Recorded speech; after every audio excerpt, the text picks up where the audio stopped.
Fight Night on DAZN, brought to you by William Hill. Touch gloves. Good luck. Well, these two men hit hard. And Akhmadaliev returning to the ring for the first time in a year. Boxed a year ago tonight on the undercard of Sonny's fight against Bam Rodriguez. Whereas Espinoza has boxed twice this year. Will he have the edge in activity? Underway then. This a fight for the interim version of the WBA Super Bantamweight title, but it might be all the more important if Inoue decides to go in a different direction in 2025, because then the winner here tonight will be upgraded to the status of full champion. We've seen that happen this week in the women's lightweight division, with Katie Taylor relinquishing the WBC belt and Caroline Dubois being upgraded to full champion status. I think this is a good fight back for Akhmadaliev. Espinoza, he's relentless. He does not stop coming forward. Very, very naturally aggressive. And straight away, you look at the record, 25 knockouts. And you can see puncher. And you can see he started the fight straight away. No respect. He threw as heavy a hand as he can. He's trying to get to him.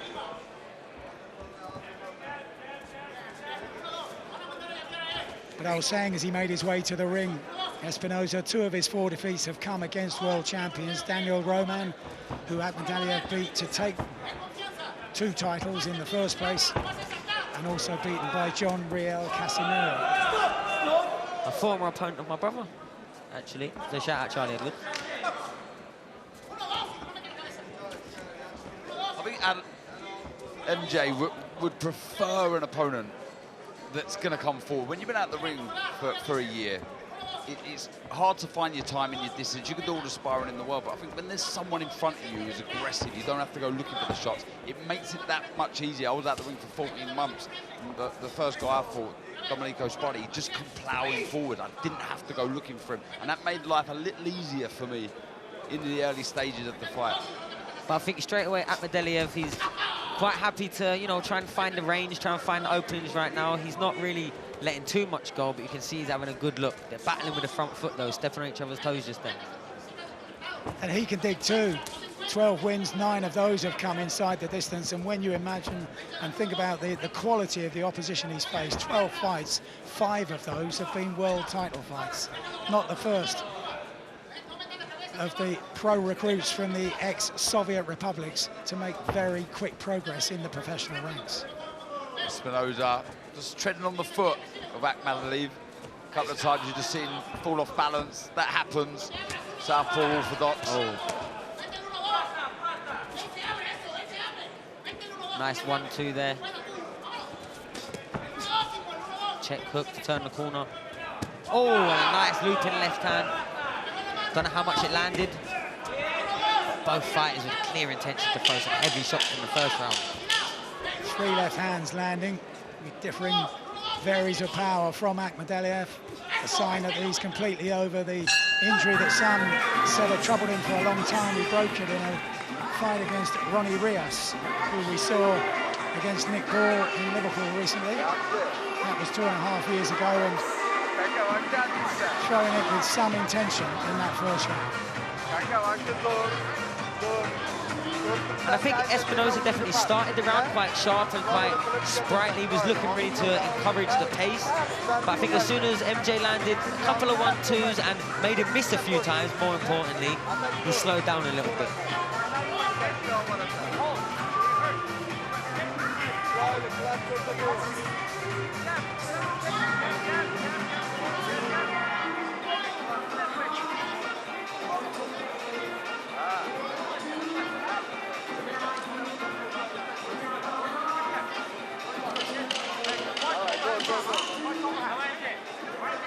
The Diaz brothers in the corner of Akhmadaliev, Antonio in the ring and Joel on the ring apron. Another brother, Julio, fought Amir Khan in Sheffield back in 2013. A family steeped in boxing.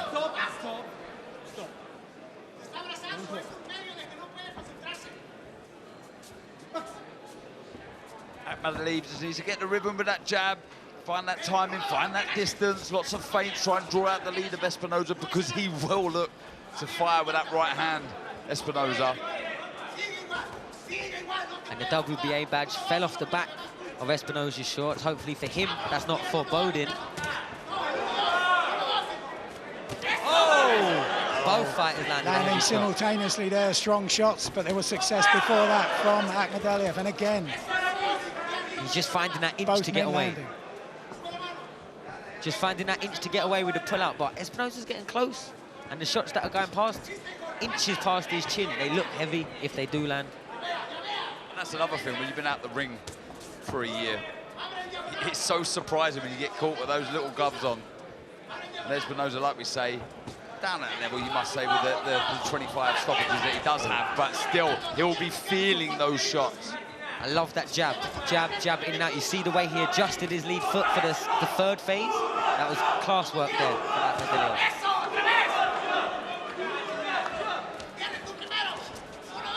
Making a miss again with inches.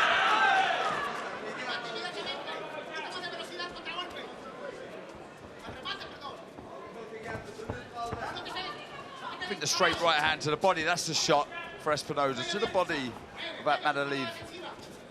Then you can work back upstairs. Jab, up, down, then back upstairs, changing the levels.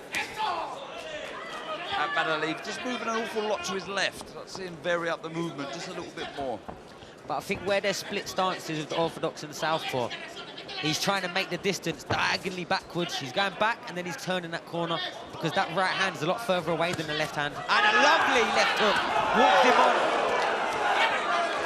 3 solid left hooks in a row from Akhmadaliev.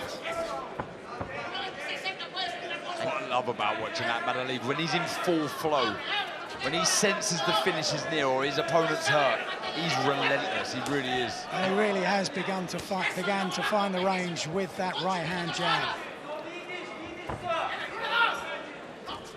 I'm really liking Akhmadaliev's rhythm here. He's getting his strong feet straight away and he's wasting very little energy. And he's being patient to let his energy stores come back up. I think he's winning the round. And then he's letting shots go when it's the moment.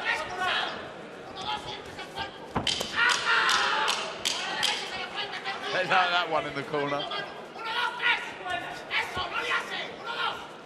Getting the Spanish commentary for free here in the corner.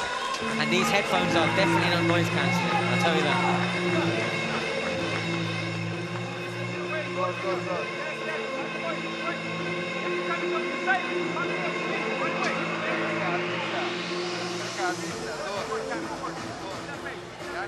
Yes, cleaner work from Akhmadaliev.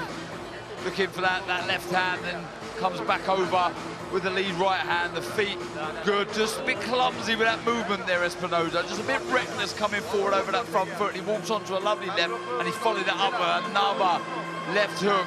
Akhmadaliev, good round. And you can see he didn't really turn the right hook, that kind of caught as a cuffing, but the left hook that came after was really stiff.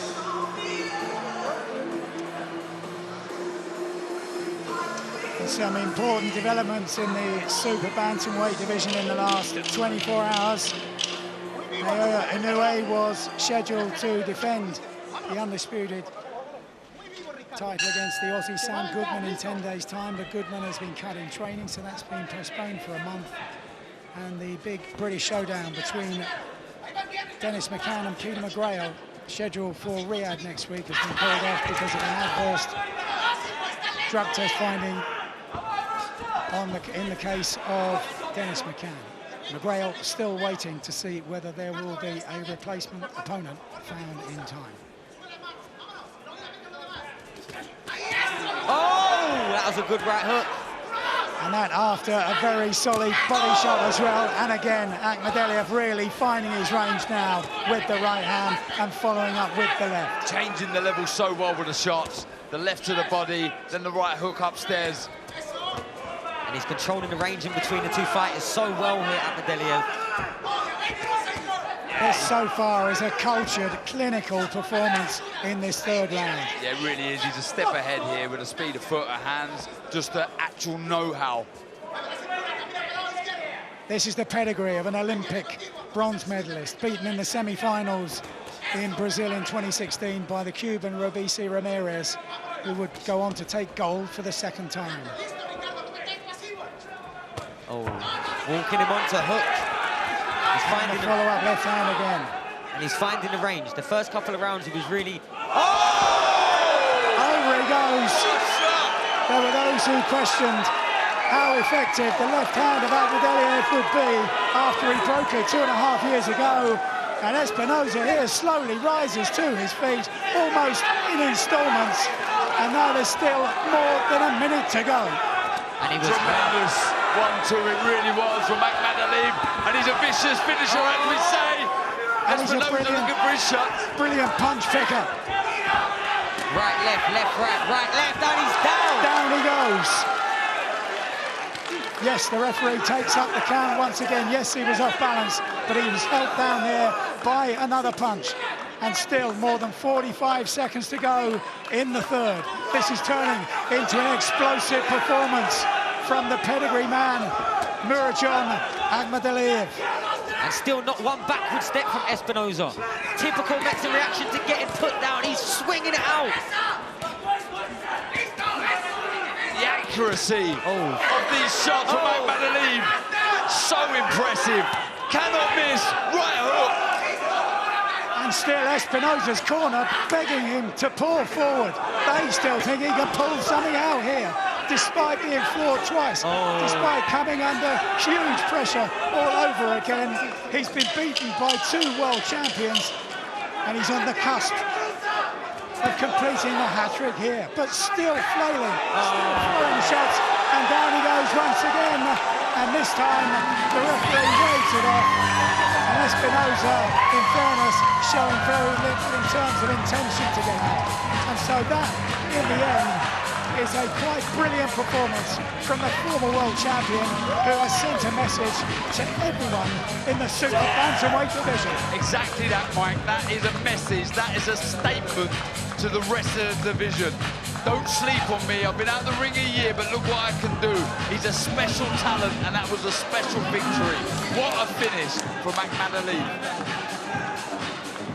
Suddenly, Naoya Inoue against Akhmadaliev has become one of the biggest fights in boxing. Oh, tell me who wouldn't want to see that fight.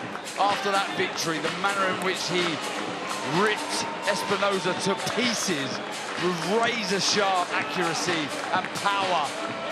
That is a fight we must see. It has to happen.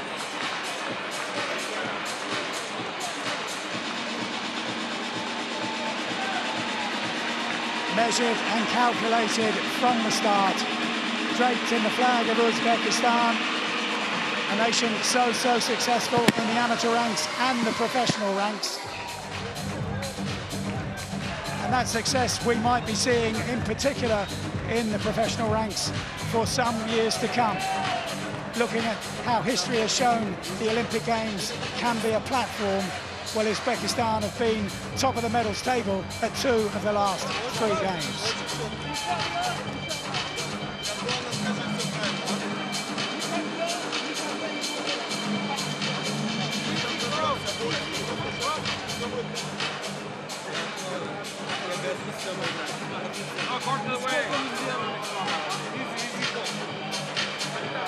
What I loved about that fight was just Akhmadaliev demonstrating why he's levels above and not letting Espinoza into the fight at all.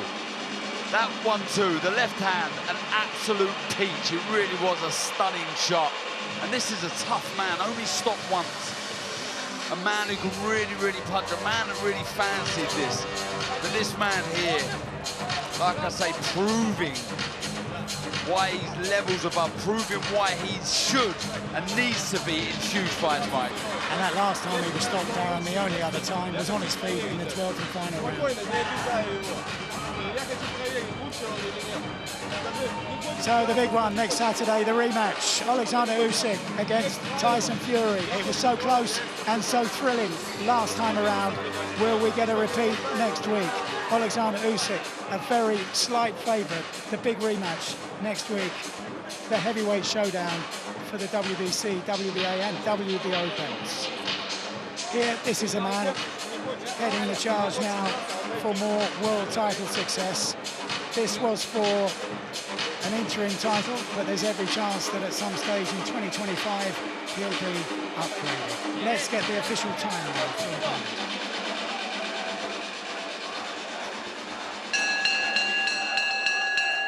Ladies and gentlemen, from Monte Carlo, Monaco, referee Jean-Robert Lane calls a halt to this contest.